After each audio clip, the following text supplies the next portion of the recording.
Hey, Jim here from K2 Concepts, shooting paint gun setup. If you have not watched my paint gun setup 101 or activator gun setup 101, those are basically fan setups. Go back and watch them. You got to set up your fan first. So make sure that your fan is set up. If you don't have your fan set up, go back and set up your fan, because your fan setup is the first thing you need to do when you're setting up your gun.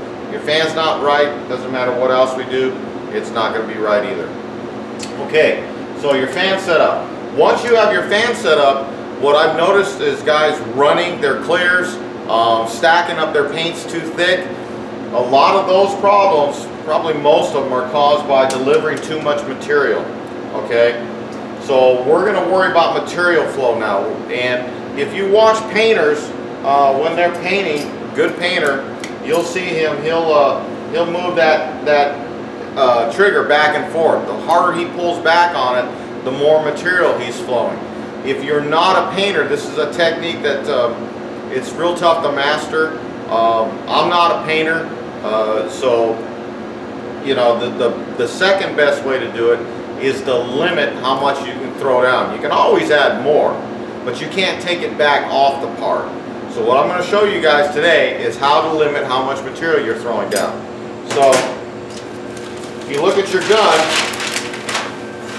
again, you're going to have two knobs. You're going to have your fan knob and your material knob. We're not worried about the fan knob. Don't confuse the two. If you look at most guns, the fan knob is the small one, the material knob is the larger one on the bottom. Okay, most guns are set up like this. If your fan is on the side, like this gun, then the only thing back here is your material knob. This is your airflow. This doesn't have anything to do with it, okay? So, fan, material, fan, material, okay? What the material needle does is, as it moves closer, draw this a little bit. For you guys that don't like my writing, you gotta try this once. All right.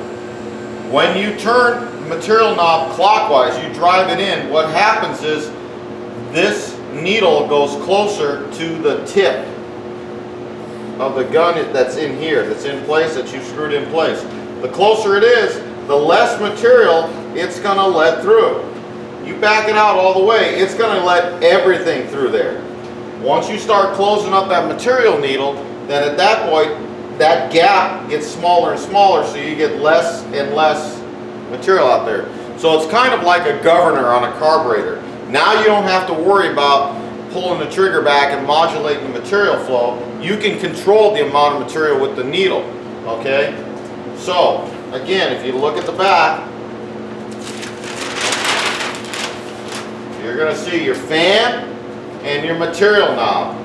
This is the one we're worried about. Okay, the way to set these is to turn it in clockwise. Let go of the trigger. Don't be pulling the trigger on this one. Turn it clockwise all the way in. So you're going to grab this just like this.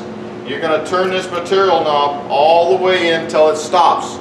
Once it stops, don't drive it in any further. You're going to damage the needle and or the tip. That's going to mess up your gun. You're going to have to buy a new needle, new tip. Don't get all crazy on me. So just turn it clockwise. And if you got a digital clock, go buy an analog. But to the right, okay? You're turning to the right. You want to turn it all the way in until it stops. Now once it stops, at that point, I want you guys to try this. You guys that are getting runs in your clear, your drapes and stuff like that, this is your start point, okay? On your clear guns, once it stops, you're going to turn it back counterclockwise about one full turn. That's it, okay? For you guys that are painting, usually about 2 to 2.5 turns out is enough for paint. Paints are usually a little bit thicker. And again, some of you guys are spraying different materials. Some guys are using Euroclears. They're a little bit heavier. You may have to turn a turn and a half out on your clears.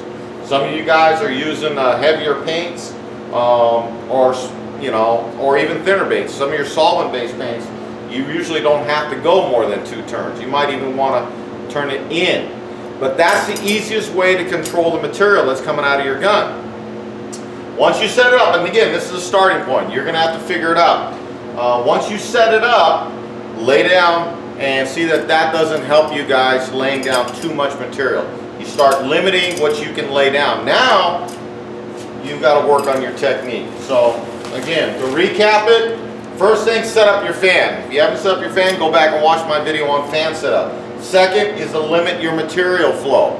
Okay, and then last, which is on you guys, is your technique. Now that's something you're going to have to work on. Okay, so these are all physical. These are all equipment things. You know, fan setup, material flow. Technique is physical. That's on you, and you just have to spend time in a booth. That's all there is to it. The more you do it, the better you're going to get. Okay, so again, fan setup, material flow, technique. That's it for this one. Hope you guys are having a good day dipping. Please join us on the forum, k2forums.com.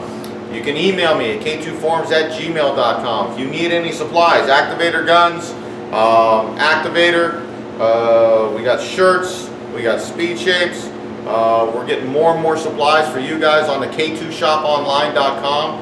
You can visit us there. Everything goes back into the forum to support the forum with the giveaways and stuff like that. So support the forum, support the vendors that are on the forum. And that's it for this one. Hope you're having a good day dipping. We'll talk to you later.